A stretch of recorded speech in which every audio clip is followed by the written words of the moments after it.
无法家庭洗涤不能水洗的衣物，无法进行防水加工，请与附近的洗衣店商议。请根据洗衣图标选择洗涤加工方式。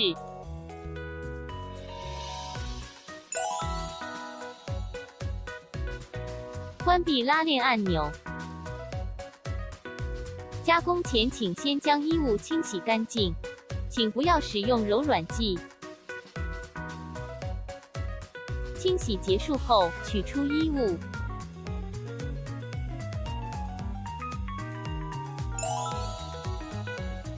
切换为手动模式。设置洗涤模式为5到7分，脱水模式为5分。请不要漂洗。无法使用脱水模式的衣服，请手动拧干。设定水量，本次为20L。开始。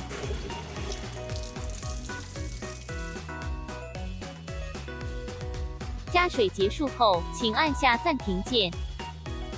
导入水珠防水液。水量20L 时，投入1%为200毫升。请根据容器的容量投入200毫升，剩下100毫升。请根据衣物的尺寸和件数调整投入水和投入剂量的比例。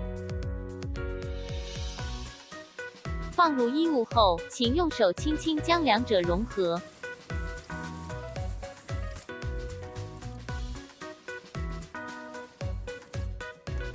洗涤时间为5到7分。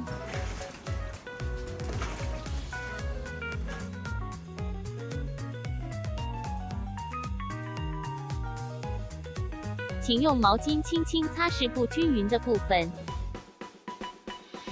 在阴凉处自然晾干。水珠防水是通过热处理来提高防水性能。自然晾干后，用吹风机将衣物热处理，或者用烘干机进行10分钟热处理。请注意不可烘干的衣物。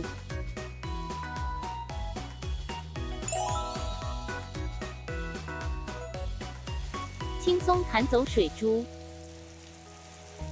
为加工剂与加工前进行对比，可以看出明显的差异。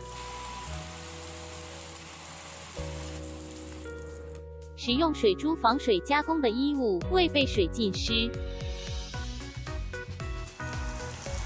两者衣物的浸透程度截然不同。